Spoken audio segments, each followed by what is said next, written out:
Lá vamos nós? Oh, que maravilha! Lá vamos nós com a nossa querida e tão esperada live Batucaxé. Sejam todos e todas e todos bem-vindos, bem-vindes, bem-vindas. Quem não me conhece, eu sou Jana Guinon, eu sou atriz, pedagoga, mestra em Patrimônio, Cultura e Sociedade e tenho a honra de conduzir a live Batucaxé, que veio cheio de amor e ancestralidade para dividir conosco nesse tema que é tão importante para nós, né?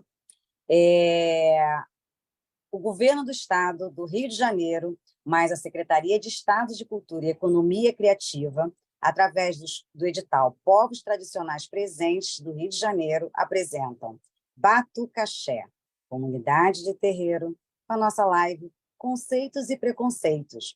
Somos todos iguais? É uma reflexão, né? E teremos como palestrantes Babá Oloxum do Brasil, padrinho do nosso evento Batucaxé, o príncipe Babalola Ifaleke Adetunji Ilobu Oxum, State Nigéria, para quem acha que o Batucaxé não é internacional, meus amores, e doutora Helena Teodora, nossa filósofa, que faz grandes contribuições com a temática das nossas raízes de matrizes africanas, né? Temos também o Pejigan Frade, Silvana Santana, que é mestranda em História, e eu vou falar o currículo de cada um quando a gente começar a nossa palestra. Esse evento tem a realização de Dança dos Tambores, Vem que é de Preta, Artes, Artesanato e Sublimação personalizado. Apoio técnico de Tainá Almeida, Tainá Almeida do Alafial Mundo. Olha eu errando. Ai, que absurdo, né, gente? Temos que agradecer pela pessoa que cedeu essa live, né, essa plataforma Zoom, que é o ator Hoje Fortuna, que ele é angolano e mora em Lisboa atualmente, e cedeu espaço aqui para que a gente pudesse fazer a nossa live. O Batucaxé teve início com a finalidade de promover ações, troca de informações aliadas ao ritmo e ao poder do nosso povo de axé, promovendo a religiosidade ancestral e tornando cada vez mais pública a grande contribuição da cultura afro-brasileira na sociedade. E o Batucaxé vem, através desse grande ancestral, o Ilu, tambor, trazer para a nossa realidade o poder desse ancestral que responde com um ritmo. E é através do som que se torna comunicador, curador, transformador, aquele que encanta e é o próprio ancestral. Parabenizamos a todas as pessoas que fazem do Batucaxé uma realidade. E chamamos aqui, por favor, vamos abrir todas as telinhas para vocês verem todo mundo junto aqui, a equipe, meus amores, a gente dando tchauzinho para todo mundo. Beijos, tchau, assim. Uma equipe incrível, que não é fácil conduzir, produzir, ainda mais o Batucaxé, que está o tempo todo em atividade. Então, assim, a gente precisa parabenizar a todas as pessoas que fazem do Batucaxé uma realidade incrível, né? E aí a gente começa. Vamos começar com o lançamento do nosso vídeo Batucaxé. A gente já pode, Tainá? O vídeo Batucaxé, ele está sendo lançado aqui na nossa live, mas ele vai ficar disponível também no YouTube do Batucaxé. Aproveitando, siga as nossas redes. Estamos aí em todas as redes, tá bom? Foi, Tainá? Vamos lá. Lembrando que sua participação é de suma importância. E aí, que a gente precisa de você, aproveita para divulgar, chamar as pessoas para assistirem a nossa live. Já podemos, então. Vamos lá?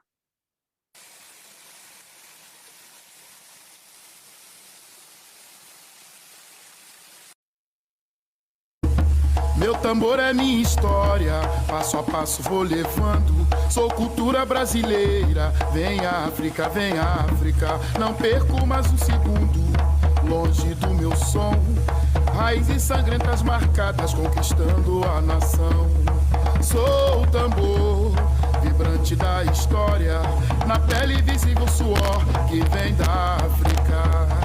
Sou o tambor, vibrante da história, na pele visível suor que vem da África. O Brasil colônia, a falsa abolição, a sutileza dos olhares que incriminam sem razão. Na aparência incomodamos, vamos protagonizar, com poder gerando forças, começamos a mudar. Sou o tambor vibrante da história, na pele visível suor que vem da África. Sou o tambor vibrante da história, na pele visível suor que vem da África. Meu tambor é minha história, passo a passo vou levando. Sou cultura brasileira, vem África, não perco mais um segundo. Longe do meu som, raízes sangrentas marcadas, conquistando a nação. Sou o tambor vibrante da história, na pele visível suor que vem da África. Sou o tambor vibrante da história, na pele visível suor que vem da África. O Brasil colônia, a falsa abolição, a sutileza dos olhares que incriminam sem razão. Na aparência incomodamos, vamos protagonizar, com poder gerando forças, começamos a mudar. Sou o tambor vibrante da história, na pele visível suor que vem da África. Sou o tambor vibrante da história, na pele visível suor que vem da África. Ha!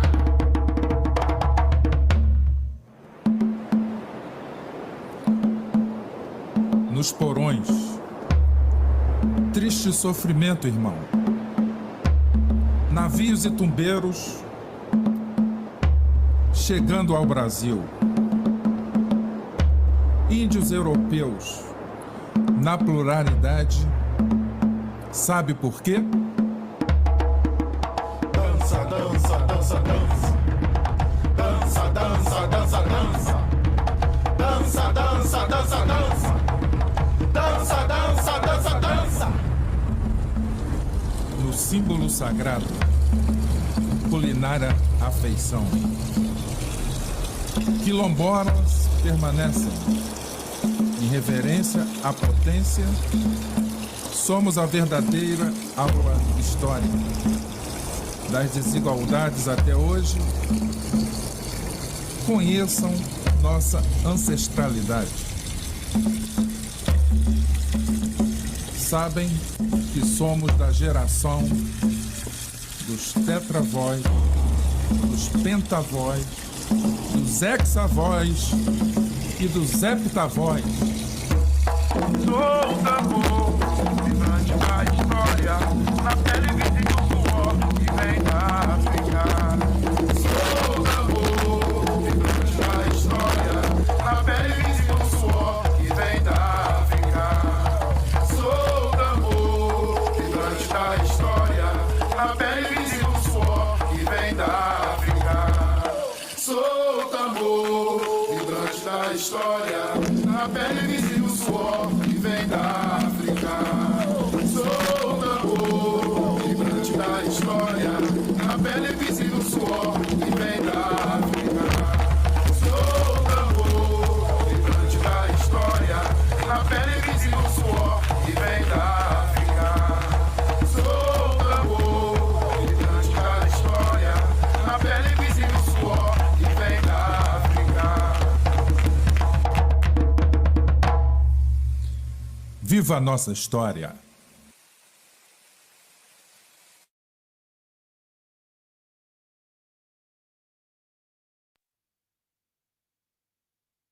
Pois é, gente, parabenizar mais uma vez o trabalho, muito incrível. E dando continuidade aos nossos trabalhos, iniciaríamos com os nossos palestrantes, que terão 10 minutos de fala para cada um e cada uma.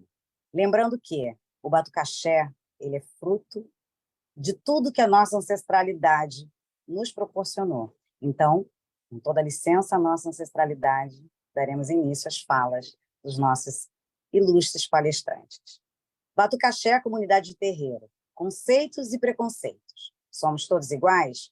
Babá Oloxum do Brasil, que é padrinho do evento,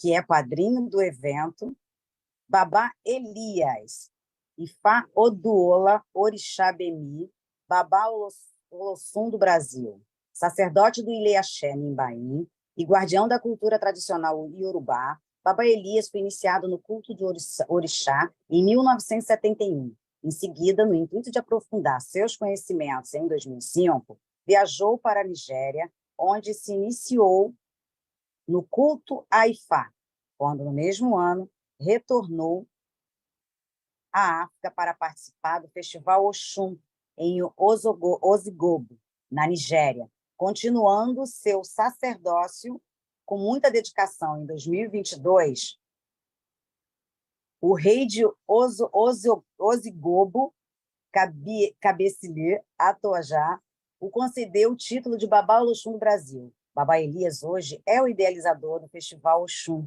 o maior evento religioso que acontece todos os anos na cidade de Itaguaí.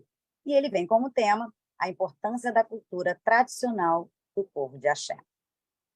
Gente, eu estou preocupada. Vocês estão me ouvindo? Aquela tipo, eu estou sozinha na live, caiu a live. Cadê o pessoal?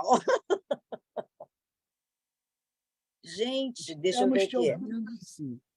Estão, né? Ai, porque a Tainá caiu, né, gente? Não sei se vocês viram, né? Ela caiu, por isso que eu estou gaguejando, porque eu estou procurando Tainá na live. A nossa operadora, ela... Deve estar mudo pelo microfone. Não, ela não está na chovendo live. muito, a Muita internet coisa. pode ter caído. Está chovendo Exatamente. Babá Exatamente. Elias está mudo o microfone. Alô? Oi. Saudações, né? Muito Seja boa a todos. bem-vindo. Eu agradeço o carinho de todos, cumprimento a todos da mesa. Desejo que, em nome de Lodumare, em nome de Oxum, que sejamos abençoados com grandeza, realização, edificação junto a essa primeira live acontecendo no início do ano, nesse momento também que passamos por essa pandemia, né? E agora, no momento pós-pandemia, possamos fazer um trabalho crescente e esse trabalho que a Dene não se intimida para poder realizar. E é muito prazeroso estar junto. Falarmos da nossa ancestralidade é falarmos de nós mesmos, é falar das nossas origens, falar das nossas tradições. Eu sou descendente de índio, minha avó era índia, e meu avô era negro. Então, automaticamente, eu sou um bom brasileiro. Hoje, a gente fala muito no processo de discriminação, preconceito e intolerância, do qual é um tema qual nos preocupa e muitas vezes aborda para a abertura de outros temas. Nós viemos de uma tradição, vamos chamar de oriunda, que somos, vamos chamar do culto iorubá, né? Do culto Nigéria, aonde assistimos vamos dizer, várias tribos, as nações, nas suas formações e nas suas lideranças dentro das suas próprias comunidades. No Brasil se criou várias denominações, que seria Queto, Geis, Angola, Pom, dentro dessas tradições, e dos quais todas elas são remetidas de um só continente, que é a África.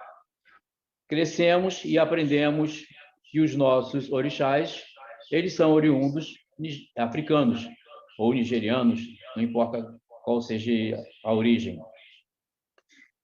Nós vivemos num momento de reflexão para podermos acordarmos em torno de quem somos. Quando falamos de preconceito e discriminação, eu acho que a gente voltarmos para nós mesmos e dizermos quem eu sou, aonde eu estou e de onde eu vim, né? Não importa que eu tenha uma pele mais clara, um cabelo mais liso, uma pele mais morena, um cabelo carapinhado, não importa que eu tenha uma pele negra e um cabelo bem ondulado, mas todos nós somos descendentes de uma só origem. Somos filhos de um único Criador. E, através disso, eu combato o preconceito e a intolerância dentro do início dessa tradição do qual eu tenho como visão da organização. Dentro do culto tradicional do orixá, que nem eu falo, que eu iniciei em 1971, enfrentei muito preconceito, muita discriminação, porque minha pele era clara e também era pobre, né? Dentro disso, a gente encontrava muitos obstáculos, muitas dificuldades para poder conseguir fazer o próprio culto, ser praticante dentro dessa própria liturgia. E, com isso, eu sempre fui lutando e procurando cada vez mais entender, retornar à minha própria origem, né? Através disso que se me dá essa oportunidade de chegar até a Nigéria. E, especialmente, Oxobô. Fui iniciado em Ibadan, dentro do culto do Ifá, depois fui para Ijeru, aonde também faço a sagração de Orixá Oxum, e depois volto para Oxobô, onde eu recebo o meu título. Então, através disso, a gente vê ainda, não só que seja no Brasil, mas acho que dentro do próprio mundo, essa forma de preconceito e intolerância. Mas muitas vezes a gente briga pela intolerância e fazemos muito pouco isso que nós estamos fazendo hoje. É falar de nós mesmos, falar da nossa história, falar da nossa origem, quem somos, e essa valorização, essa cultura que contribuiu para que o Brasil, hoje, seja o berço, né, de uma grande cultura, não só da gastronomia, da dança, da música, que nós temos aí em prol dos nossos legados, né? Onde se faz também até um grande roteiro turístico. Quando voltamos, vamos encontrar não só a cultura africana, mas a cultura também indígena. Então, eu acho que nós podemos começar, a partir daí, falar de nós mesmos. E só vamos combater o preconceito através da informação. Só vamos acabar com a intolerância quando começarmos a nos impor como verdadeiros seguidores, representantes, líder das nossas próprias atuações. Há tempos atrás, eu ouvi falar que o culto africano, não importa que ele seja candomblé, que seja umbanda, seja ifom, ele é muito pobre.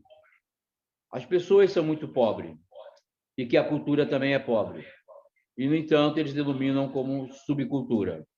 Então, a nossa preocupação hoje é resgatar essa cultura e mostrar que essa cultura é tão rica ou mais rica do que qualquer outra cultura.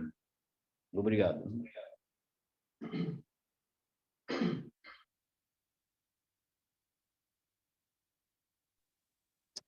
Opa, obrigada por suas palavras, Babá Elias. Continuamos só para situar. Tainá voltou, gente? Cadê Tainá? Voltei, mais ou menos. Voltou, né, Tainá? E com essa chuva, né? Então a gente vai ficar nesse desafio de cair. Se caiu, levanta, né? A gente é dessa lógica, não é isso? Continuando, dando continuidade à nossa palestra, convidamos agora a nossa querida Helena Teodoro, doutora Helena Teodoro, que é filósofa, escritora, que escreveu, ela tem 2 livros voltados para a nossa religiosidade, uma é Oiá, né? E um sobre as crianças, que eu gostaria muito que a senhora falasse sobre isso. Convidamos a doutora Helena Teodoro, seja bem-vinda. Boa noite para todos e para todas e para todos. A bênção aos mais velhos, aos mais novos, aqueles que são iniciados e aqueles que não são. O nosso espaço dentro da comunidade terreiro é sempre um espaço voltado para a diversidade e para a multiplicidade de caminhos. É muito importante que a gente possa entender como a tradição que vem da religião tradicional africana, das religiões tradicionais africanas, que somos múltiplos, está muito ligada às diferenças territoriais. Os orixás, eles se ligam basicamente a todas as energias da natureza, e nós somos vistos como natureza. No mundo judaico-cristão, existe uma colocação de que você tem o homem e a natureza. Na nossa tradição, nós nos vemos como natureza. Somos o ar que respiramos, a água que corre no nosso corpo como hormônio, como sangue, somos o calor transmitido pelos batimentos do nosso coração, pelo movimento que fazemos, e somos também, logicamente, a terra que compõe esse corpo e esses órgãos. Da mesma maneira que as plantas, que os animais, nós somos diversos, temos características que podem ser predominantes, mas todos são absolutamente necessários. Então, a visão que o mundo judaico-cristão nos transmite, no sentido de querer fazer com que todos sejam iguais, vai muito contra essa visão que vem lá do continente africano, de que somos plurais. E que, na medida em que somos natureza, e nós precisamos de todos esses elementos da natureza, nós temos que conhecer um pouco mais profundamente a nossa própria essência. Eu acredito, inclusive, e esse foi o papel básico e fundamental do meu trabalho dentro da universidade, que enquanto no mundo judaico-cristão se faz uma separação entre religiosidade, liderança, economia, saúde, dentro da comunidade terreiro, nós somos vistos como um todo que vivemos num determinado território e que esse território tem características que vão contribuir para que nós sejamos diversos na medida em que eles são diversos. Então, se eu vivo num território de água, que tem muitos rios e muitos lagos, esse território vai me dar alimentos diversos e condições diversas de vida do que se eu morasse num lugar de muito calor,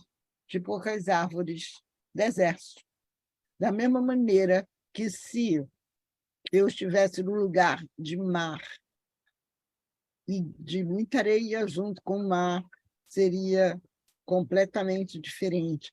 Da mesma maneira, o tipo de condicionamento físico que eu preciso para uma área que é muito quente, o que eu preciso vestir, o que eu preciso comer, o que eu preciso conhecer, é diferente do que numa área que é muito gelada, onde as coisas são concentradas. Então, vejam bem, a gente tem uma dificuldade grande no momento em que há uma mistura dos diferentes grupos que saem de diferentes lugares e que um grupo que tem a pele muito clara, na medida em que, no lugar em que vive, não há tanta necessidade de proteção dessa pele com a melanina, se encontra com um outro grupo que vive numa área onde ele precisa das árvores, ele precisa de ter uma pele mais escura e um cabelo mais encaracolado para a proteção da sua própria vida,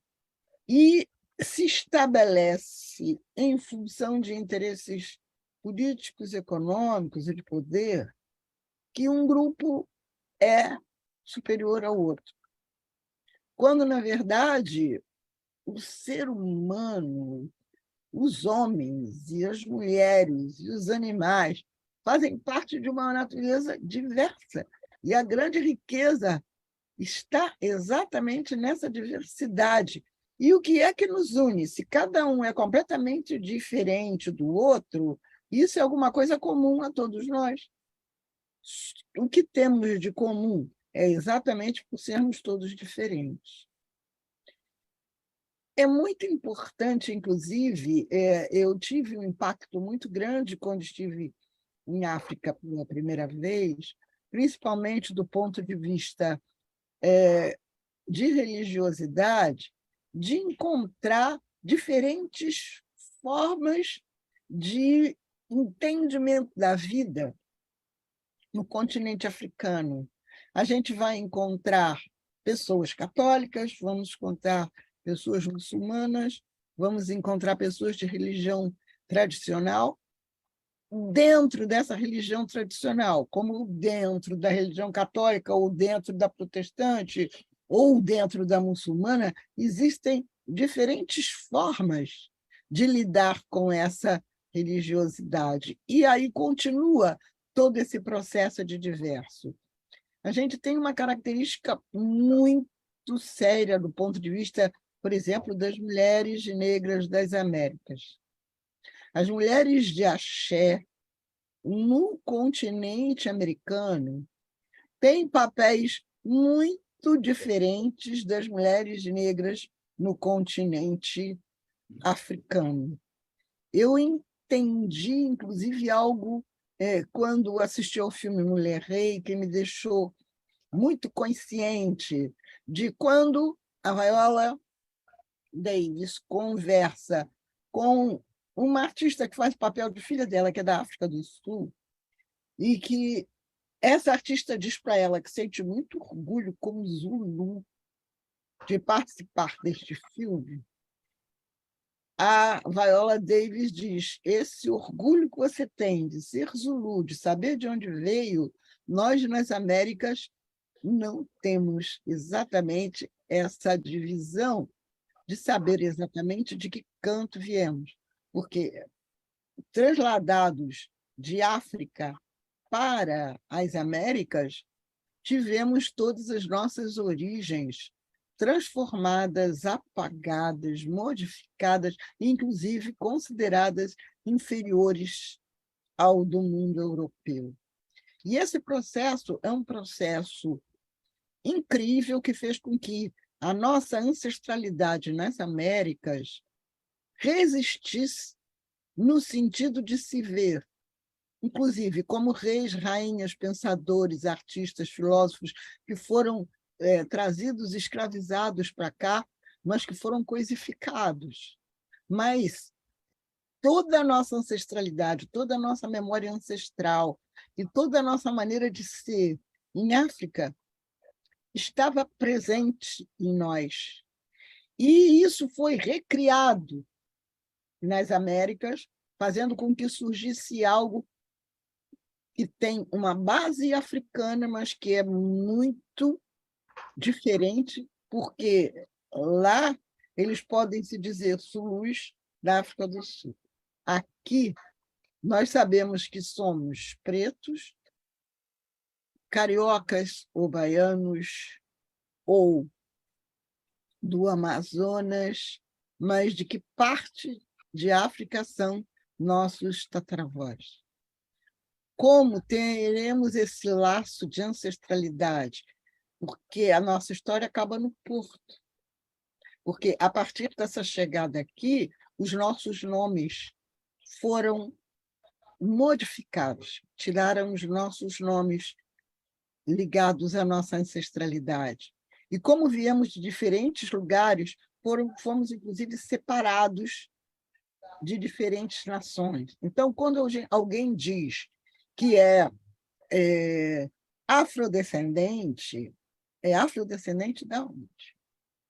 Quando alguém diz que é o eurodescendente, sabe dizer se é da Itália, se é da França, se é da Inglaterra, se é da Suíça, de que cantão veio.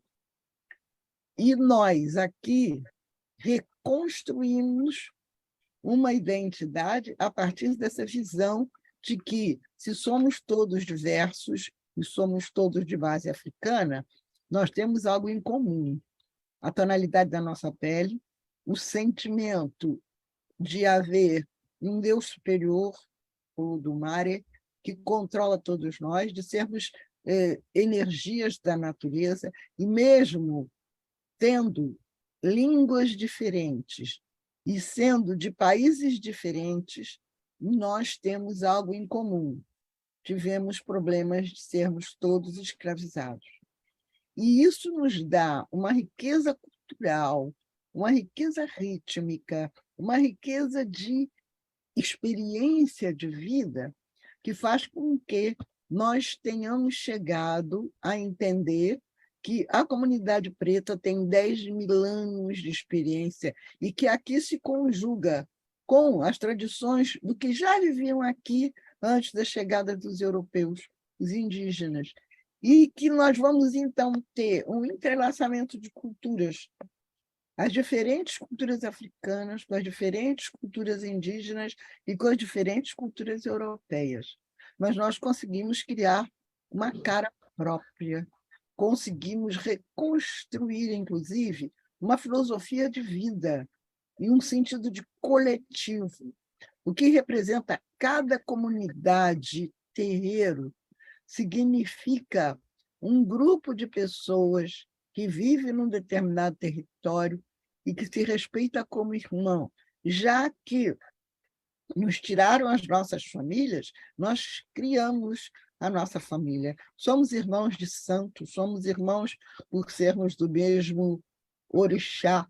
Já que tiraram o nosso nome de família, nós vamos buscar, na tradição de onde viemos, o nosso nome de origem, a nossa digina.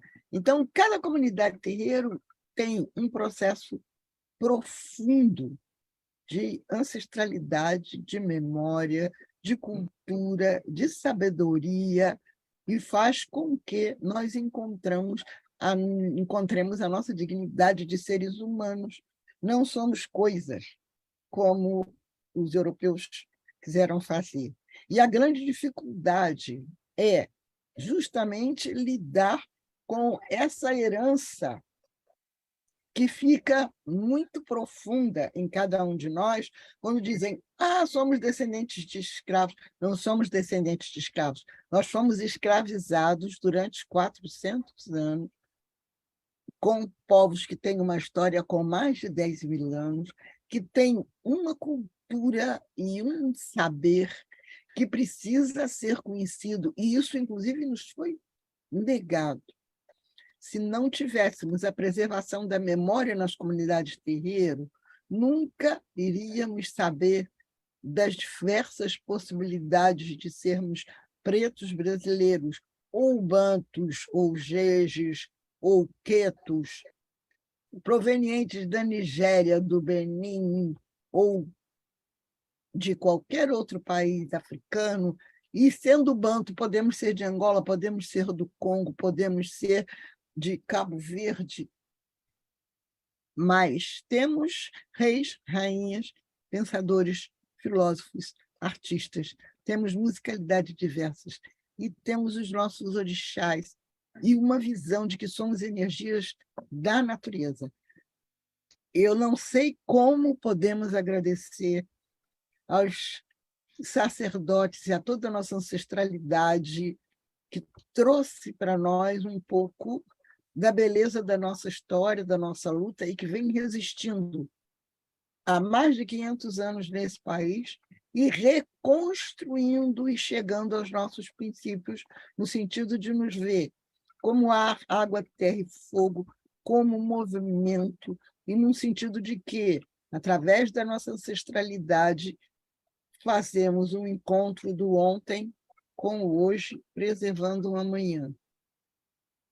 E, nesse sentido, eu quero agradecer ao Batucaxé essa oportunidade, inclusive, da gente poder dizer que as mulheres nas comunidades terreiro tiveram um papel importantíssimo, porque no Haiti, no século XVIII, os sacerdotes provenientes do Daomé, do grupo Jeje, promoveram uma revolta e uma rebelião que mexeu com toda a Europa e com todas as Américas, fazendo com que, pela primeira vez, um grupo de ex-escravizados, de índios e de fugitivos conseguiu derrotar o maior exército da época, que era o exército de Napoleão, e declarar o Haiti uma nação preta, livre e absolutamente independente da tutela da França, da Inglaterra ou de qualquer outro país europeu. Isso teve repercussões incríveis em todas as Américas e na Europa, mas também teve um processo de perseguição incrível a todos os sacerdotes e a todos os homens que lideravam as comunidades pretas. A partir daí, as mulheres que, em África, apoiavam os sacerdotes, mas não eram sacerdotisas, ficaram responsáveis pela manutenção e pelo desenvolvimento da religiosidade africana. Muitas consultas e muitas viagens foram feitas. Quando a gente estuda Obabi, sabe que ela volta à Nigéria e vai buscar Bamboche. A gente sabe que Ifá sempre foi jogado pelos homens, que as mulheres passaram a ter um papel de manutenção dessas tradições em função da perseguição feita a todos os homens.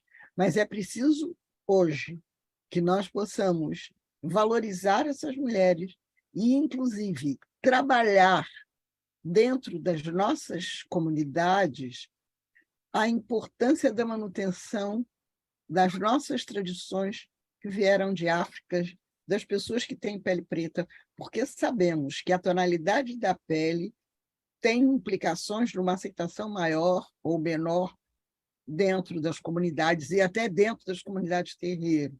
E até que ponto não fica internalizada nas pessoas que têm as peles mais claras um sentido de superioridade em relação às pessoas que têm a pele mais escura? Será que isso funciona neutramente dentro de uma comunidade terreiro? As pessoas que estão na comunidade terreiro são provenientes de um país profundamente racista, profundamente elitista, profundamente discriminatório em relação à cor da pele. E no momento em que a gente discute se as mulheres negras no axé são olhadas da mesma maneira que as não negras no axé, ou se os pais de santo no axé têm dificuldades em função de tonalidade de pele, isso tem que ser analisado em função de todas as coisas que foram colocadas dentro da sociedade em que vivemos.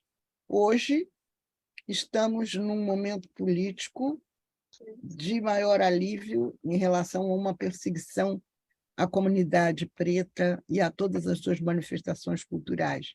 Eu espero que, nesses próximos 4 anos, nós possamos discutir, trabalhar e entender que não é fácil lidar com todas as diferenças, que toda e qualquer pessoa pode participar de uma comunidade terreiro, mas que temos muito que caminhar ainda para que todos possam se olhar como iguais, como tendo a mesma maneira e importância dentro de qualquer tradição, e que as mulheres de axé têm, sim, que lutar para que possam ser vistas, entendidas e olhadas como aquelas que colaboram também com os sacerdotes de axé, e que possamos sempre beber na nossa fonte, sem esquecer que a história das mulheres das Américas é diferente da história dos africanos. Nós construímos algo que não existia, o candomblé não existia lá. Ele é uma recriação aqui da nossa africanidade, da nossa maneira de ser e de estar no mundo. É algo muito mais do que um culto, é uma verdadeira filosofia, é uma maneira de ser, de viver, de olhar o mundo e, inclusive, de se preocupar para que todos possam estar juntos, se respeitando, se aceitando e se vendo como diversidade.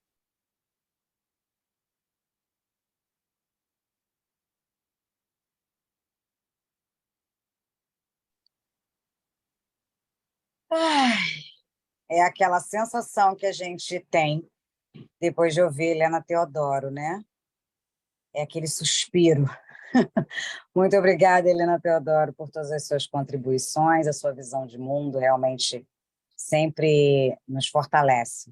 Então, assim, a gente só tem que agradecer a sua existência. E os 80 anos, né, meus amores? Porque Helena Teodoro vai fazer 80 anos esse ano. Vamos respeitar os 80 anos de doutora Helena Teodoro, né? E agora, continuando, nós vamos chamar a nossa querida, né? Que ela é incansável para manter a história do nosso Batucaxé vivo, né? Ela não para nem um instante, gente, vocês não têm noção do que ela faz, do que ela passa para dar conta do Batucaxé. Mas antes, eu queria mostrar uma coisinha, porque como eu falei inicialmente, eu sou pedagoga e mestra em patrimônio, cultura e sociedade. É quando as pessoas perguntam, e o quê? O que significa isso, né? Patrimônio, cultura, sociedade. Patrimônio, cultura e sociedade é um lugar que está muito relacionado à memória, né? E é um lugar que, normalmente, tanto se a gente pegar os nomes das ruas, os nomes dos hospitais, das escolas, são os nomes das pessoas. E aí eu queria aproveitar, mostrar, vamos lá, Tainá? Há um mês a gente recebeu a notícia de uma placa com o nome da avó da Deni Moura. A rua, e aí a gente vê, natural do Rio de Janeiro, foi uma das primeiras moradoras do entorno dessa rua. Isso é um projeto de memória, e aí eu quero aproveitar, parabenizar a Deni Moura por isso aí. Eu falo, gente, que lindo, né? E convidar a Deni Moura para vir conversar aqui com a gente. Seja bem-vinda, Deni.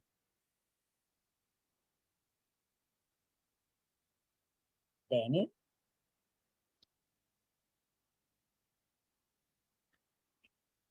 Aquela tipo, tá um temporal, a gente não sabe o retorno. Deni, tá me ouvindo? Eu estou te ouvindo. Vocês estão me vendo, gente? Peraí. Habilita a câmera. Qual o seu nome? Estamos te ouvindo. A gente está te ouvindo. Habilita a câmera. Ela ficou nervosa com a homenagem, gente. Ela não esperava. Cadê? Aí, nossa rainha. Gente, boa noite a todos e todas e todos. Bênção de todos. Realmente eu pedi que eu não queria aparecer, né?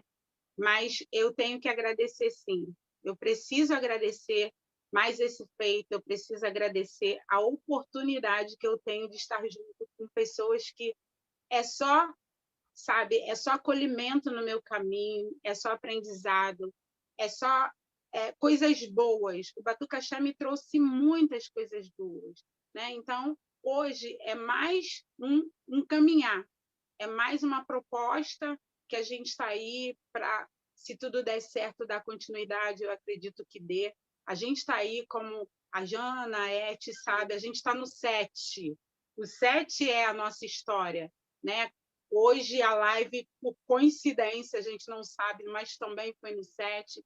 Então, eu quero muito agradecer os ancestrais, eu quero agradecer ao Ilu, né, esse grande ancestral que me proporcionou e nos proporcionou a estar junto, que eu aprendi que é isso, que o tambor ele chama, ele acolhe, ele cura, né, e ele nos junta. Então, é só agradecimento a todos vocês que estão nos dando a oportunidade de estarem juntos hoje com a gente aqui do Batucaxé, mas com toda a população de dentro e fora do Brasil. Agradecer a todos, agradecer ao Babai Guies, sim, que é uma pessoa que está sempre me acolhendo, me incentivando e me orientando sobre o Batucaxé. Na realidade, o Batucaxé surgiu de uma ideia minha com uma outra pessoa que não está presente, que é o Marcelo, porém, eu tenho vários colaboradores, e todas essas pessoas que estão na equipe, elas são também pessoas que fazem do Batucaxé história. Eu acho que o Batucaxé está fazendo história, então eu só tenho que agradecer. Muito obrigada. Obrigada a Jana por citar a minha avó. A minha avó realmente, para mim, é uma referência de pessoa, de ser humano, e eu tento ser um pouquinho. Eu digo que se eu conseguir absorver um pouquinho do que ela foi para a comunidade dela, no tempo dela, eu vou estar muito feliz. Eu juro que eu tento, eu tento. Muito obrigada mesmo a todos. É isso, parabéns por tudo, minha querida guerreira, parabéns mesmo. E agora, dando continuidade, chegamos mais um momento, porque todos os momentos são ilustres, tá, meus amores? A gente está aqui, a gente está em fartura, a gente está só pessoas maravilhosas nessa nossa live. Chamamos agora o Prince Babalola Ifalequia Detunji Ilobu Osun, State Nigéria. O príncipe Babalola Ifaleque Atetungim, da família governante Ayedum, do complexo de Olobum, estado de Oxum, nasceu em 22 de agosto de 1990. Ele foi educado na escola primária de Santa Teresa e, respeitosamente, na St. Paul's Grammar School de Lobo. O jovem Ifaleque iniciou sua carreira tradicional sob o Ifá e os outros orixás aos 5 anos de idade sob seu pai e, depois de alguns anos, formou-se como orador de Ifá com uma curta cerimônia que acompanhou a formatura. Quando ele descobriu que o conhecimento de Ifá e suas tradições podem não ser conhecido pelas elites e pelos instruídos, decide prosseguir para a instituição de ensino superior para que o Ifá e suas tradições fossem renomeadas. Começou a estudar História e Estudos Internacionais na Universidade Federal de Ilorin, Kiowa State, na Nigéria. Seu pai e seu mentor, chefe Babalola Ifatogun, é um super babalaô nacional que deu palestras em todo o mundo durante a sua vida. O jovem Ifaleque é uma alma viva controlada por seu pai morto. Seja bem-vindo, príncipe. Muito obrigado. Boa noite a todos. Meu nome é Ifaleque. Antes de começar a explicação sobre o tópico que quero explicar hoje, eu quero fazer em Juba primeiro, porque eu sou nigeriano babalawo. E antes de começarmos qualquer, precisamos fazer em Juba, que é saudação.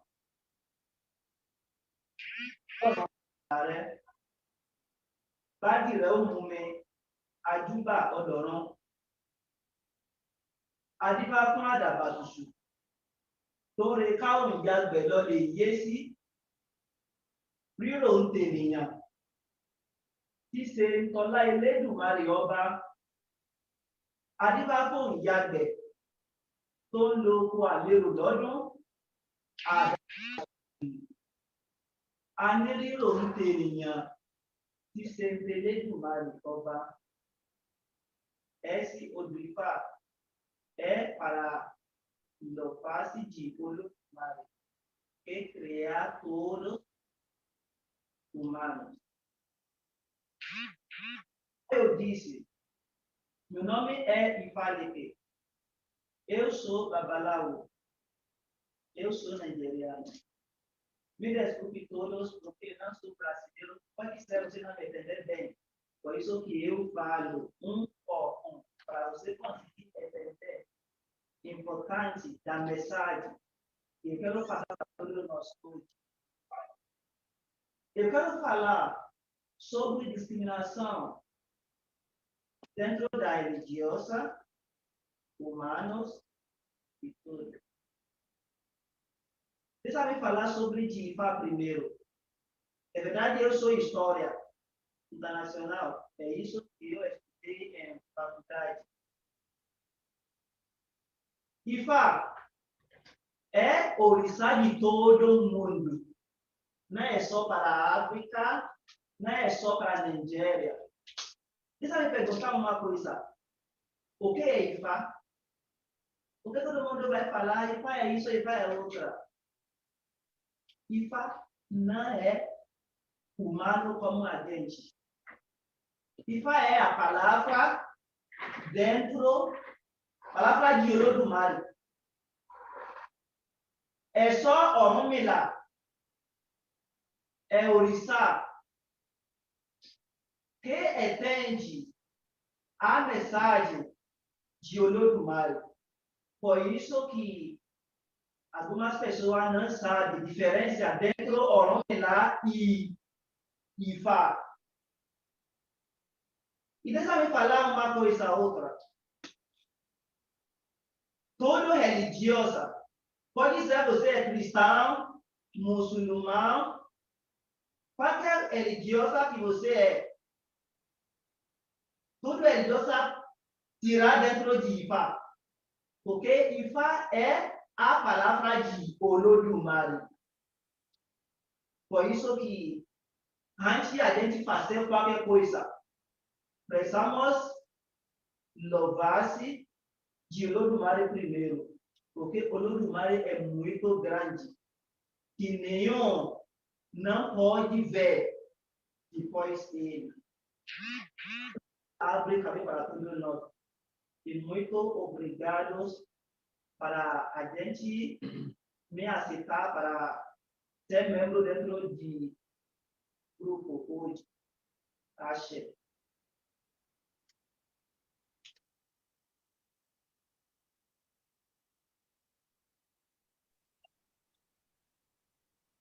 Muito obrigada, Príncipe. É sempre bom reforçar que a sua presença aqui, né, nos aproxima cada vez mais do nosso continente africano, porque o continente africano é formado por mais de 50 países, né? E a escola, ela normalmente ensina a África como se fosse um lugar só. E o senhor vem nos mostrando que existe essa amplitude. Agradecemos imensamente a sua presença, tá bom?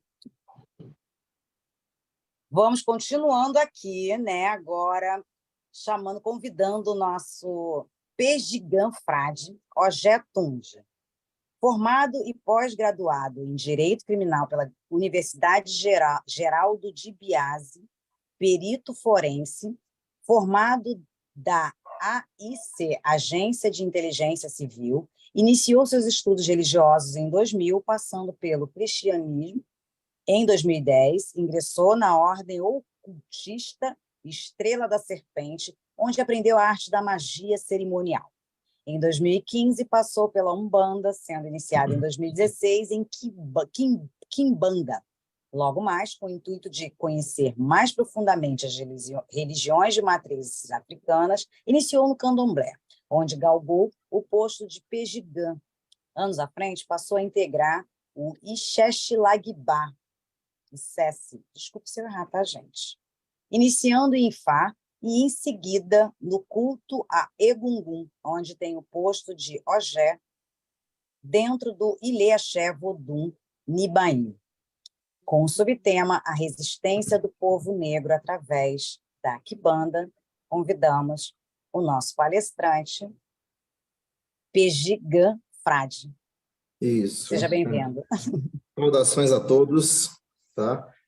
Saudações ao Olodumare, saudações ao dono do dia, saudações ao dono da noite, saudações a meu Oluo Babá Elias Garcia, saudações Ifaleque, saudações a todas as mulheres, saudações a todos os convidados, tá? A Quimbanda, na verdade, ela é um culto, ela é uma prática, né? Ela não é um culto.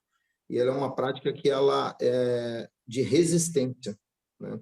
A Quimbanda, como muitos aí não sabem, mas a Quimbanda ela vem desde o século XIV, né? Ali nas missões ali de Portugal, ali no Reino do Congo, e ela é de origem banto, tá? Lá de Angola. A palavra Quimbanda, ela significa curador, tá? Aquele que tem o dom da cura, entendeu? E é um culto à nossa ancestralidade, que sofreu muito para estar chegando até os dias de hoje. E a Quimbanda, ela é uma prática que ela sofre muitos preconceitos até os dias de hoje.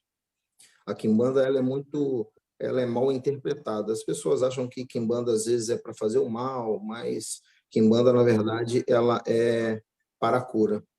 E esses escravos trouxeram a Quimbanda para dentro do Brasil ali no século XVIII, e eles sofreram muita influência, né, do catolicismo, que tentavam pegar os escravos e convertê-los. E os praticantes de Quimbanda, eles sempre gostavam ali da magia, tudo para eles, eles veem tudo como um animismo, né? Tudo para eles é mágica. E nas missões, quando chegavam os navios negreiros, a Quimbanda, a partir do momento que os negros pisaram no Brasil, a Quimbanda passou a existir. Entendeu? E quando eles chegavam, dentro dos navios existiam os padres da Igreja Católica, do cristianismo. E eles tentavam, de qualquer forma, convertê-los porque eles eram escravizados, eles eram maltratados, eles eram capturados. E qual que é a forma que eles tentavam converter esses curadores vindo da África? Eles diziam assim, Jesus andou pelas águas. Jesus, ele pegava barro, cuspia no barro, passava no olho do cego e o cego era curado. Jesus ressuscitava. Então, os quimbandas ficavam encantados. Porém, essa máscara caiu quando chegaram no Brasil. Chegaram no Brasil e eles foram tentar as suas práticas religiosas ali da África e foram proibidos. Aí começou-se a resistência, tá? Eu estou falando sobre isso porque a quimbanda é uma prática de resistência desde lá do passado.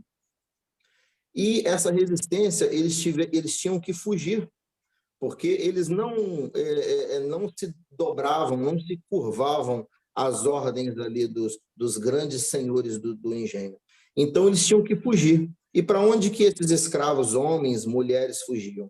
Eles fugiam para as tribos indígenas, tá? E lá eles encontravam os pajés. E os pajés tinham também a magia, que seria a pagelança. Então, eles começaram a se juntar e montar um culto ligado totalmente aos ancestrais. Então, a quimbanda cultua a ancestralidade.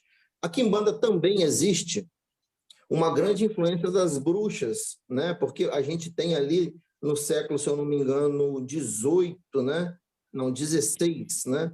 Que teve ali a queima às bruxas, né?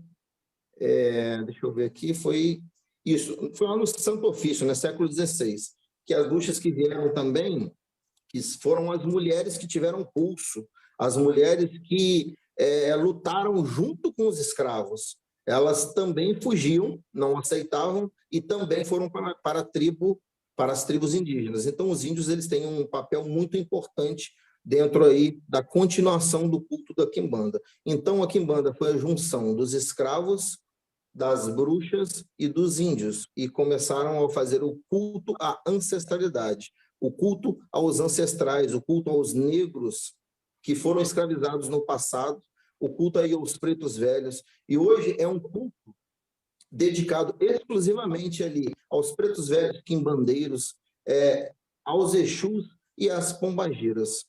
São pessoas que lutaram para que tudo isso acontecesse e estivesse hoje nessa prática a ancestralidade, totalmente ligado à ancestralidade. Então, quimbanda ela é a resistência dos negros, das mulheres e dos índios. E estamos até hoje. Eu agradeço aí muito a oportunidade, são poucas oportunidades que a gente tem de falar de quimbanda, o tempo é curto, o assunto é bem grande. É muito, muito legal também saber que hoje é dia 7, né? Porque 7 é o número aí da quimbanda, né? Porque a quimbanda trabalha com 7 reinos, mas isso fica para outra hora. Eu agradeço muito aí a participação. Muito obrigado. Ai, que maravilha! Cada palestrante um suspiro, né, meus amores? É isso, porque são tantas informações que muitas vezes nós não temos quase nenhum lugar para aprender, e a gente está aqui numa live. Lógico que cada tema tem uma amplitude que merece mais destaque, mas essa possibilidade da gente perceber que a nossa religiosidade brasileira ela é muito vasta, ela é muito ampla, né? E complexa. Então, assim, mais uma vez agradeço a sua presença, a sua participação, trazendo esse tema que eu assim, eu vou fazer até um coraçãozinho assim, que eu amo de paixão, né? E respeitando hoje, que é dia 7, não é isso? Bem, agora vamos convidar, né? E vamos encaminhando já para o término da nossa live, e nós vamos fechar com a nossa querida, porque aqui a live, gente, tem um monte de mulher de Oiá, tá? Vou logo avisando, tem muito Oiá aqui na live, acho que por isso está chovendo, que aí falou, aquela Oiá, um monte de Oiá, e tá todo mundo aqui, a gente está desesperada com medo da live cair, porque tá todo mundo faltando luz em vários lugares, enfim. A gente está aqui agora, e nós vamos chamar Só um minutinho. É a senhora Silvana, que é mestranda em História da África, e ela entrou aqui lindamente com o nome de Oyabumi. Seja bem-vinda, minha querida.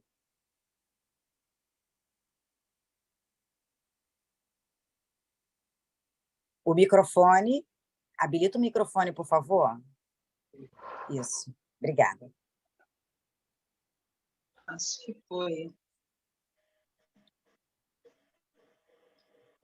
Saudações ancestrais, né? Como já foi dito, o Oyabumi, acredito que faz parte aí do processo de reedição, né? Dos nomes que nos foram atribuídos pelo processo de colonização, e a partir da pedagogia existe um entendimento que hoje é um exercício contínuo, né? De recuperar alguns elementos que fazem parte daquilo que nos define enquanto pessoa no mundo, né? E ouvir todas as falas, né, atentamente, e com certeza esse momento seria um momento onde nós teríamos muito para poder efetivar essas trocas, né?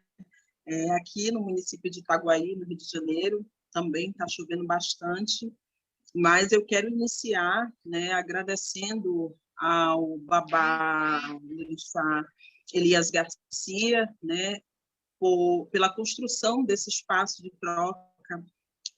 Conversando com o Babá, né, eu disse para ele que acredito que essa iniciativa de construir um espaço de fala e colocar esse espaço de fala permeado dessas muitas mulheres, né, que trazem ancestralidade dentro de si, se constitui um ato antirracista. A live ela está trazendo aí conceitos e preconceitos. Somos todos iguais? É uma pergunta que fica reverberando no imaginário da sociedade brasileira, e essa reverberação ela gera em alguns atores sociais o entendimento, a sensibilidade de afirmar que somos todos iguais. Mas quando a gente vai fazer análise dos conceitos e dos preconceitos estabelecidos, a gente vai chegar ao entendimento de que não somos todos iguais. E essa não igualdade, ela se dá através de um projeto político. A construção do Brasil, né, ela não foi uma construção onde um povo, né, a partir de uma identidade conformada, fora constituído. Mas todos nós sabemos que a construção do Brasil ela foi uma construção ancorada em um projeto político. E esse projeto político brasileiro ele se dá a partir, ou sobretudo, da ideia da democracia racial ou da mestiçagem. É sempre necessário a gente lembrar o trânsito transatlântico e pensar o continente africano enquanto esse fornecedor dessa cultura que conforma a cultura afro-brasileira, mas existem alguns conceitos que acredito que são importantes para nos pensar e nos compreender enquanto um povo.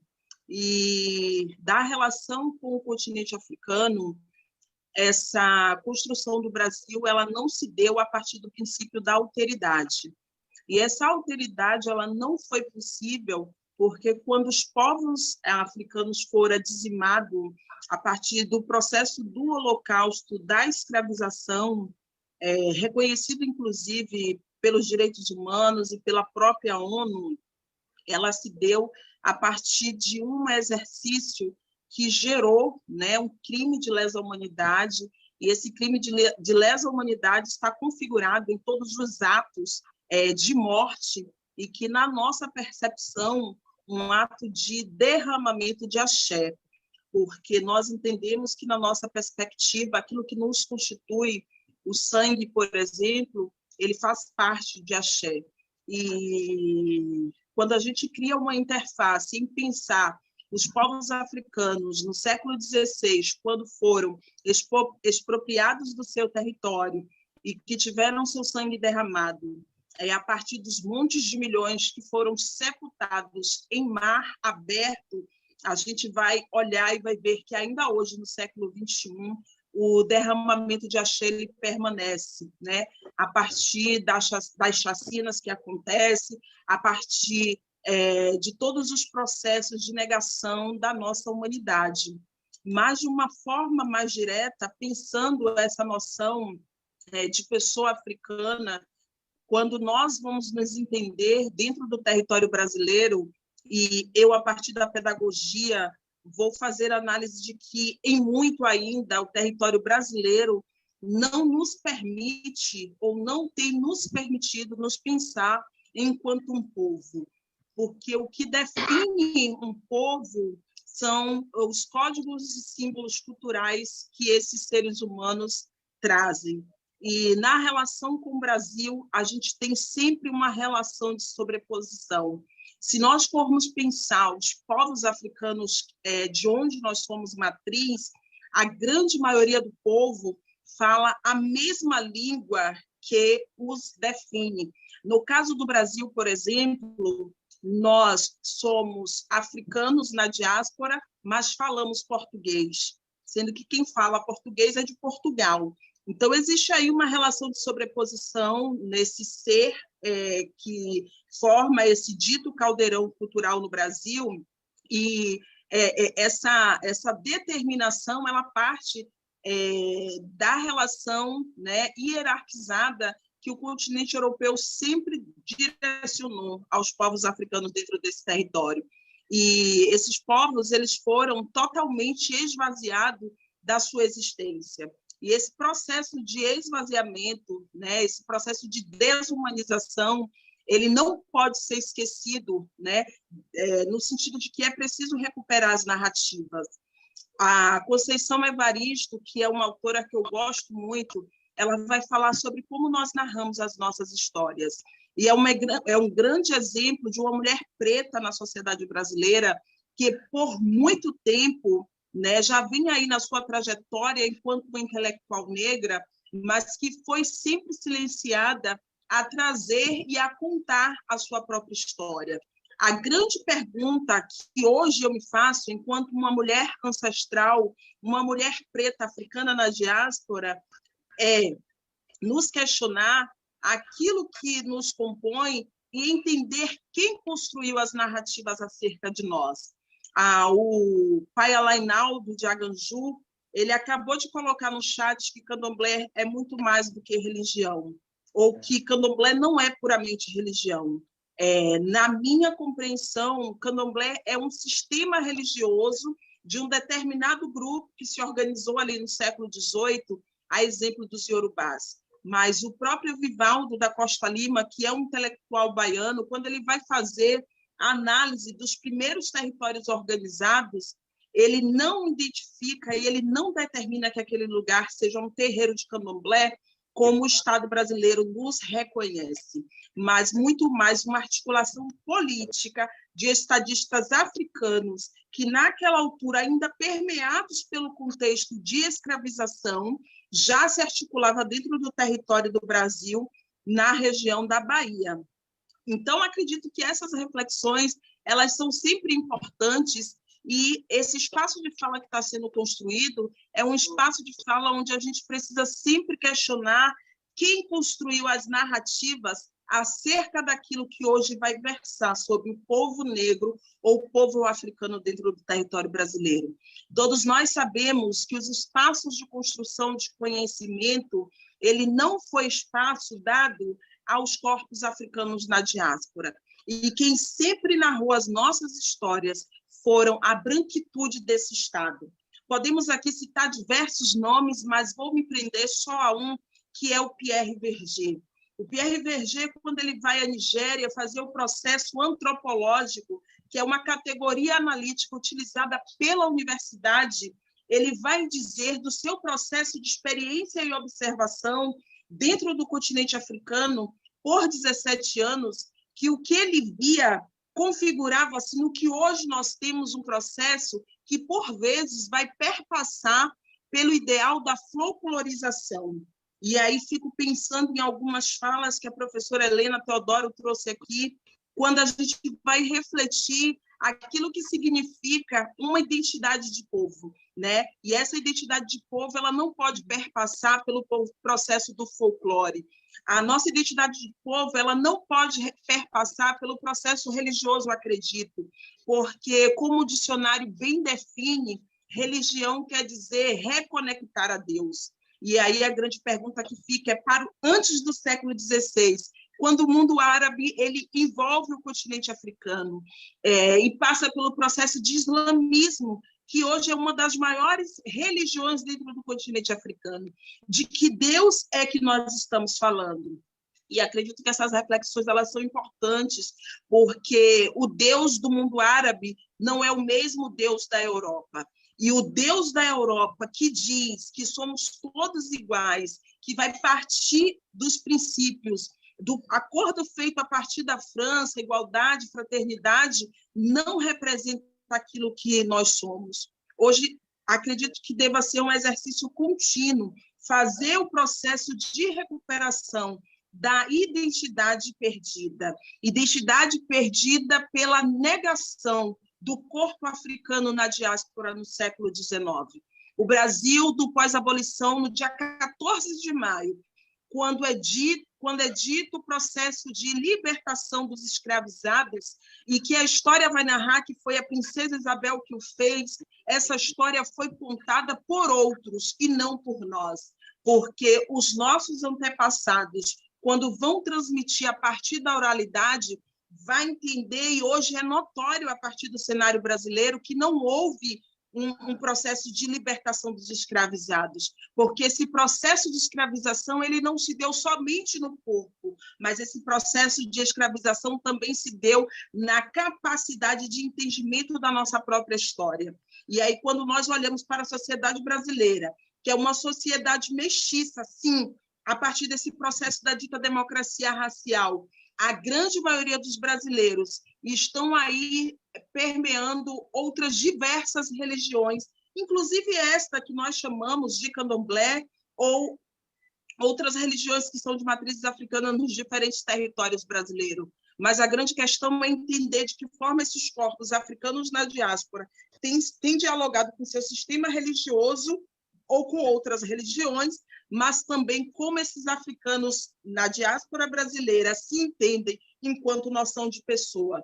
O que pensam sobre si, qual a língua falada, qual a cultura, qual o modo de vida, do que se alimenta, porque esses elementos é quem constitui a noção de povo.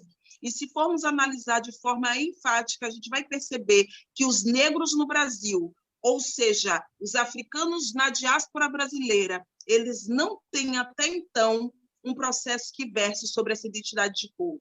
O que nós temos são apêndices dentro da Constituição Brasileira Federal. Apêndices como a Lei 10.639 de 2003, que esse ano completa 20 anos, mas que, de forma prática, a grande maioria das escolas brasileiras, até então, não tem feito cumprir esse processo. E quando o fazem no dia 20 de novembro. E quando o fazem no dia do Saci Pererê.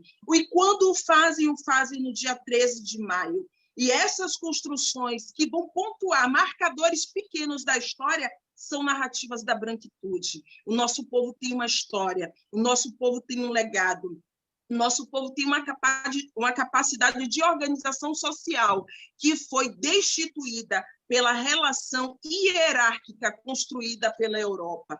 Quando a gente vai pensar o professor Boaventura de Souza e que a gente vai pensar a construção das relações sul-sul, é preciso entender que essas narrativas elas precisam vir de outro lugar. E esses outros lugares, eles são constituídos do lugar de fala. E o lugar de fala é a capacidade, no meu entendimento, de que é preciso entender que existem outras narrativas que vão possibilitar a reconstrução da nossa história. Mas ainda pensando no século XIX, do dia 14 de maio, quando nós olhamos para os indivíduos negros, para os indivíduos pretos, para os indivíduos que compõem as ditas minorias sociais, que no Brasil tenta se respaldar pela diferença de classe, né? Mas que quando a gente vai analisar, essa diferença não está somente na classe, porque quando qualquer corpo preto, quando qualquer corpo negro, ele vai transitar, inclusive dentro dos espaços de terreiro ou dos diversos sistemas religiosos, a gente vai perceber que ele pode ter o poder aquisitivo que for.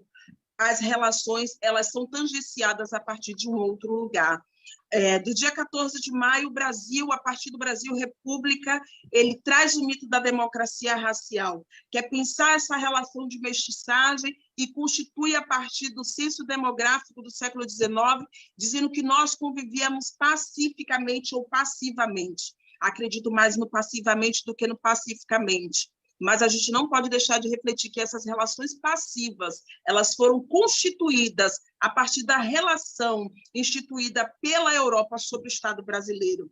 A grande questão é que dessa relação aos povos inseridos dentro do Estado brasileiro, a saber os italianos, a saber os japoneses, a saber os chineses, eles foram colocados em um lugar onde aquilo que é mais importante para um povo, terra, lhes foram dados. Das narrativas dos povos africanos na diáspora brasileira no século XIX. O que se tem é a entrega à sua própria sorte, pés descalços no chão. As comunidades tradicionais de matriz africana no Brasil, elas se configuraram como um importante elemento de resistência, é verdade, assim como as comunidades quilombolas. A grande questão que acredito que é preciso refletir sobre essa relação de somos todos iguais, quais são as políticas públicas que são direcionadas para este? Qual é o processo de identidade e de autoidentificação para estes povos? Se a gente pensar que agora, em 2023, a partir do governo lulista, ele ao entrar no processo, determina a transformação da lei de injúria racial em racismo, isso é uma afirmação de que nós somos iguais e que o racismo está perpetrado na sociedade brasileira. E acredito que as narrativas acerca da história e da historicidade de todos nós, elas precisam estar em constante desconstrução dos processos, para que a gente possa, de fato, ter a compreensão real daquilo que nos define a partir de uma relação de povo. Eu posso, para encaminhar minha fala para o final, refletir o próprio processo do capitalismo, quando vai versar, a partir do acesso a bens e consumo, a ideia do consumismo, por exemplo, na cabeça das famílias negras que estão conformando os territórios afroperiféricos. Essa relação é uma relação que ela não está superada, porque a ideia do consumismo é uma ideia que advém da Europa. Então, em todos os processos, quando a gente vai pensar todos os processos políticos que se deram e que se dão no Brasil, não existe uma plena recuperação da noção de povo para aqueles que constituem aqueles que são chamados africanos na diáspora ou negro brasileiro. Então, acredito que é preciso sempre estar refletindo e chegando à compreensão de que esses conceitos eles são perpetrados a partir do preconceito, mas não é um preconceito onde ele é trazido de uma relação pessoal, onde o meu amigo branco ele vai deferir uma palavra racista comigo. Isso é um projeto de Brasil, e eles combinaram, de fato, que eles combinaram de nos matar, mas nós combinamos de resistir, de permanecer vivos. Agora, acredito que esse processo de continuar vivos, a partir das comunidades tradicionais de matriz africana, a partir das comunidades quilombolas, a partir dos territórios afroperiféricos, eles precisam ganhar outras narrativas, narrativas embasadas a partir de outros atores, que não a branquitude desse Estado que continua falando e contando as nossas histórias. Mas nós seguiremos, como diz a Conceição Evaristo, contando as nossas narrativas para, de fato, incomodar a branquitude desse Estado que dizimaram os corpos africanos na diáspora desde o século XVI e continuam até o século XXI. E isso independe de projeto político ou do atual projeto político que está dado no cenário brasileiro, porque não nos reconhece como povo, mas como qualquer outra coisa, folclore, religião e tudo que formos conceber. Mas, como povo, estamos distante de sermos reconhecidos. Acredito que sejam essas as minhas contribuições. Gratidão pelo espaço de troca. Babá Elias Garcia, sempre no meu coração, e sempre tenho dito para ele, né? Na minha percepção, é um homem que está para além de dizer que não é racista. Na minha percepção, é um antirracista que tem construído espaços de desconstrução das narrativas que imperam no Estado brasileiro. Auri. Auri, maravilhosa. Ai. Sim. Não sei por que a identificação, né, Helena? Imagina, Oh, meu né, Deus, gente? que mulher maravilhosa! Né? E aí, mediante a toda essa explanação, né, de Oyabumi, adoro falar Oyabumi, eu quero consertar que eu não falei na apresentação dela.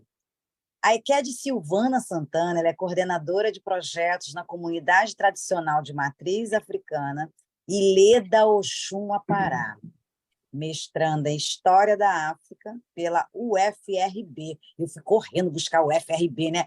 Universidade Federal do Recôncavo Baiano.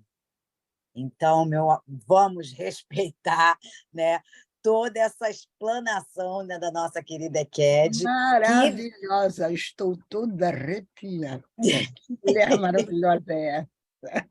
Vamos reconstruir essa história política desse país pelas nossas vozes. Exatamente, Helena.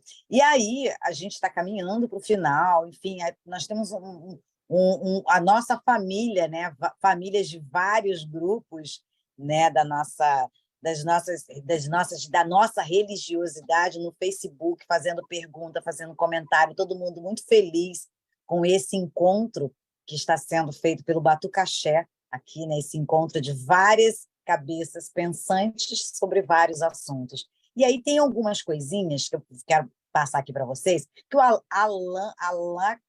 Cardoso, ele diz, Helena, a professora Helena Teodoro, explicando brilhantemente a cosmovisão existente nas comunidades de terreiro. Somos diversos e divinos. Enfim, ele está elogiando a senhora na live, e ele está elogiando todos os nossos palestrantes, inclusive, e ele vem com uma pergunta, que jogaram aqui para mim, vamos lá, que é a pergunta para o Pejigan Frade. E aí ele fala, Pejigan Frade nos ajudando a compreender a Quimbanda. Muito bom. O senhor poderia trazer à tona as principais entidades desse culto?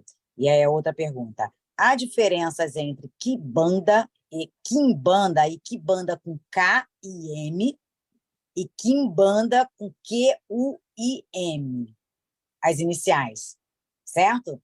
E aí a gente já vai encaminhando, né? E essa resposta a gente vai fazendo nas considerações finais, que cada palestrante terá 3 minutos, né, para falar, inclusive, dessa nossa experiência de hoje. Então, eu encaminho para vocês, para a gente finalizar, né? Que a gente já começou com chave de ouro, né? A gente vai finalizar com ouro, diamante, com tudo que a gente tem de melhor, que é a nossa religiosidade. E começamos com Babá Oxum, do Brasil, padrinho do evento, por gentileza.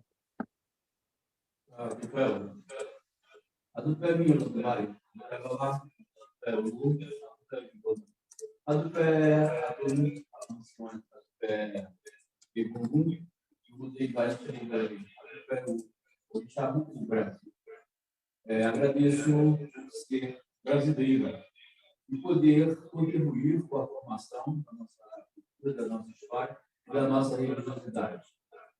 Esse intercâmbio que por hora se começa, que eu rogo ao Olodumare e ao Oxum, onde eu estava lá que ela nos abençoe por essas águas que caem no Rio de Janeiro, se tornem grandiosas, e possamos levar ao coração de cada um o esclarecimento, o reconhecimento e a valorização da nossa profissão.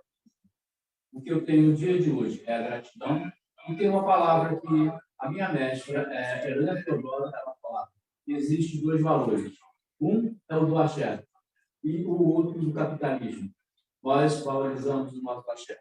Que o nosso axé ele seja presente em nossa vida, no dia de hoje, e seja presente também na nossa espiritualidade, que são os nossos guardiões, os nossos ancestrais, aqueles que nos deixaram esse legado, para que possamos hoje estar contribuindo nessa formação e edificação e crescimento desse próprio país.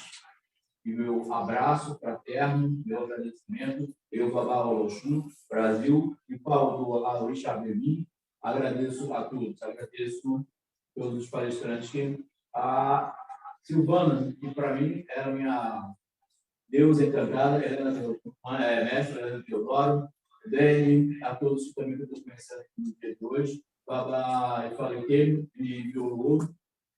Eu tenho grande gratidão e carinho. Eu faço questão sempre de estar com eles toda vez que eu posso aqui no Brasil, e quando não posso, eu também estou na Nigéria presente com eles.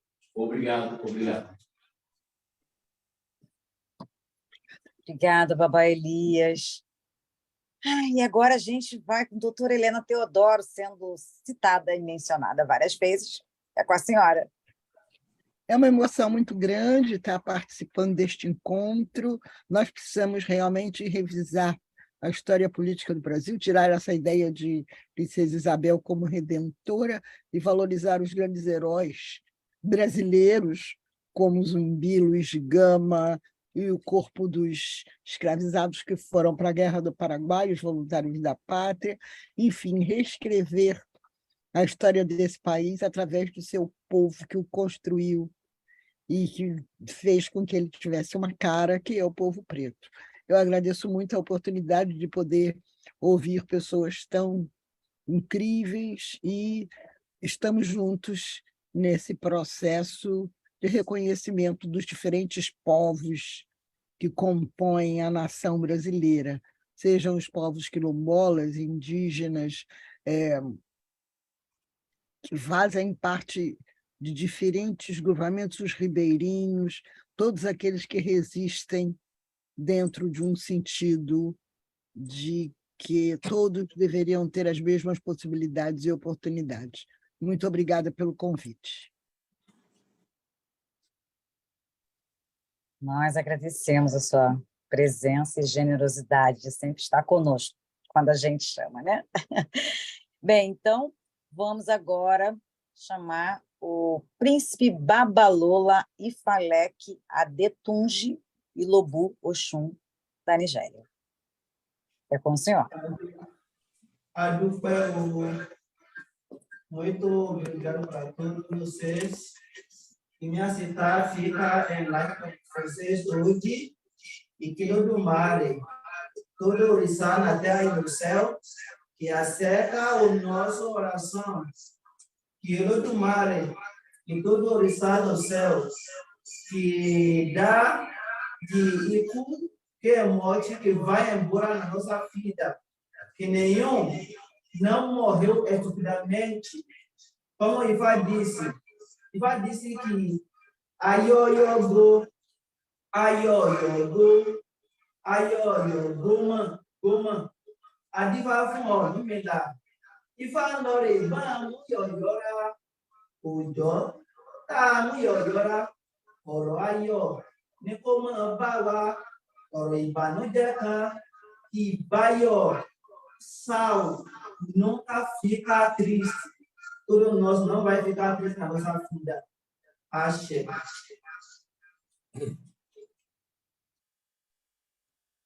Axé. Cada palestrante um suspiro, gente, é isso. Vai ser o nosso jargão, porque que maravilha, hein? E agora, Pejigã Frade, aproveitando para fazer as considerações finais e respondendo as perguntas que foram feitas. É com o senhor. Vamos lá. A primeira pergunta foi a questão da quimbanda com K e a quimbanda com Q. A quimbanda com K vem ali da origem banto, né?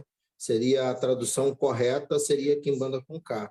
Mas quando foi transliterado, né, e traduzido aí do inglês para o português, colocaram quimbanda com Q. Mas o correto, quimbanda com K, é o correto porque significa curador, tá?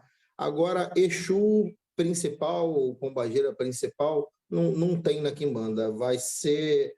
Todos são principais para a gente, todos que aparecem dentro da quimbanda de alguma linha de trabalho, ele vai trabalhar. Mas para estar falando aí, para ele ter uma ideia, vamos falar aí das 7 linhas da quimbanda, né? que a gente tem aí como primeira linha a linha das encruzilhadas. Aí a gente pode citar aí nessa linha o Exu Tiriri, tá? Nós temos, número 2, a linha dos cruzeiros, né? Aí nós podemos citar Exu da meia-noite. Número 3, linha das matas, da macaia, né? Exu Arranca-Toco, tá? Vamos, linha da calunga pequena, que seria o cemitério, né? Exu Caveira, tá bom? Linha das almas, seria Tranca-Rua das Almas, inclusive é o meu Exu de trabalho, tá? Número 6, linha da Lira, né? A Lira, para quem não sabe, é aquela praça ali com bares, com bancos, com jogatina, com esse tipo de coisa, né? O Exu rei das 7 liras, né? E a 7ª linha, que seria da Calunga Grande. A Calunga Grande é o mar, a praia, a gente pode citar aí, tem Exu do Lodo, tá bom? Eu agradeço a todos, agradeço a oportunidade, tá? Eu agradeço a Exu pela resistência, pela discriminação que ele sofreu, que hoje está mudando tudo isso, pela ajuda que Exu nos dá para caminhar dentro aí da linha da Quimbanda. Agradeço a Babá Egum, tá? Agradeço a oportunidade de todos, por eu estar aqui falando e dizendo um pouco aí do que é verdadeiramente a Quimbanda, tá bom? Saudação a todos, meu saravá, axé. Axé. É isso. Continuando, convidamos a nossa querida Silvana Santana para fazer as considerações finais, por favor. Deixa eu te falar. Quero inicialmente, mais uma vez, agradecer a fala do Babá Elias, e o Pai Alá colocou uma pergunta no chat perguntando sobre o candomblé, se é religião ou cultura negra. Eu queria responder dizendo de que a Nadove, em seu livro Mulherismo Africana, ela vai trazer uma citação que diz: o Banco de Memória Ancestral, Inconsciente Coletivo, é uma coleção de experiência e sabedoria africana, ao qual é exigido um conhecimento profundo da história africana e uma aproximação negra à tradução eficiente de imagens africanas antigas no mundo de hoje. O racista de hoje tem medo, ignorante sobre a negritude dele e dela, escolhe fugir do testemunho ancestral negro. Então, no nosso entendimento, o candomblé, dentro desse processo, ele faz parte, sim, de uma memória ancestral, desse inconsciente coletivo, daquilo que os nossos antepassados, tiveram que ser obrigados a esquecer na Costa da Mina, quando dá volta da árvore do esquecimento. E eles eram obrigados a dizer que iam esquecer. Mas nós entendemos que, da chegada desses povos aqui no Brasil, eles não esqueceram, mas acredito que esse esquecimento ele não está na perspectiva daquilo que convencionou-se no Brasil chamar o candomblé de religião, mas como uma filosofia, um modo de vida pertencente ao povo negro este, que neste cenário encontra-se distante. E essa distância está exatamente pelas histórias que não foram contadas. Acredito que é extremamente importante para chegarmos à compreensão acerca daquilo que o tema desta live coloca, se somos todos iguais, é fazer o processo de recontar a história destas comunidades tradicionais constituídas e reconfiguradas dentro do Estado brasileiro. Com certeza, esse inconsciente coletivo daquilo que fora ressignificado dentro do Estado brasileiro tem muitas histórias e muitas narrativas que pode contribuir para a permanência dos africanos na diáspora, mas uma permanência confiante da sua noção de povo e de uma identidade étnica firme e que seja capaz de atuar a partir das relações étnico-raciais, uma vez que o Brasil ele não é conformado somente por africanos, somente pelos povos originários ou povos indígenas, e pelos próprios europeus e seus descendentes. Então, tendo em vista essa relação cultural, multiculturalista que existe no Brasil, é preciso fazermos o exercício contínuo de que nós precisamos, a todo momento, fazer o exercício profundo de conhecermos a história africana para que o nosso povo consiga se reorganizar na perspectiva de povos africanos da diáspora. Gratidão, parabéns ao Batucaxé, parabéns ao Babalorixá Elias Garcia, a todos os presentes, e sigamos sempre nessas trocas, mas fazendo sempre o exercício contínuo de recontar as nossas histórias, porque o nosso problema ele não está resolvido 5 séculos depois. A mesma nos abençoe, Aurélio. Axé. Muito obrigada pela sua explanação, Oyabumi. A minha bateria está acabando, enfim. Aqui. O grupo tinha colocado a pergunta aqui no chat e eu acabei moscando, mas a senhora foi lá e catou e respondeu. Muito obrigada. E caminhamos para o final, agradecimentos finais, né? O Governo do Estado do Rio de Janeiro e a Secretaria de Estados e Cultura e Economia Criativa, através do edital Povos Tradicionais Presentes Rio de Janeiro, agradece a presença dos nossos palestrantes. Babá Oloxum do Brasil, padrinho do evento, Príncipe Babalola Ifalek Atetunji Ilobu Oxum, State Nigéria, doutora Helena Teodoro, Pejigan Frade, Silvana Santana. E esse evento ele tem a realização de Dança dos Tambores e Vem que é de Preta, e apoio arte, artesanato e sublimação personalizada.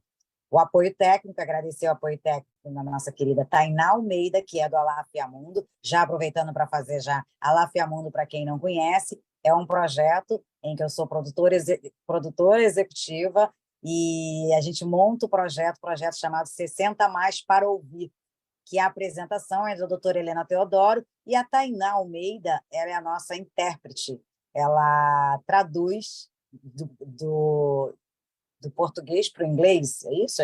Me perdi, Tainá, é isso. E agradecer também o ator Hoje Fortuna, que nos cedeu esse espaço aqui do Zoom, né?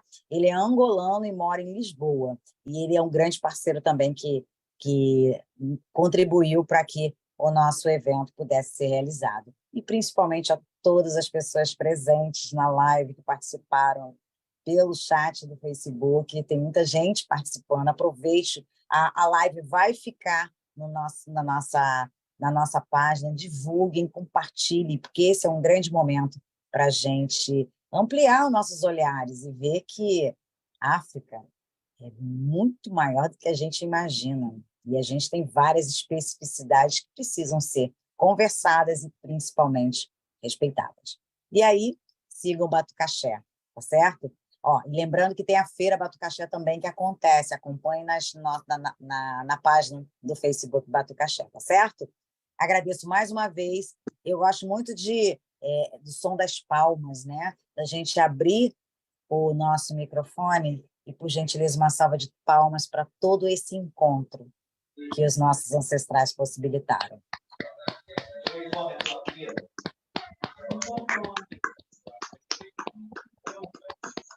Muito obrigada e até a próxima. Espero que você saia daqui muito melhor do que quando aqui chegou, tá certo?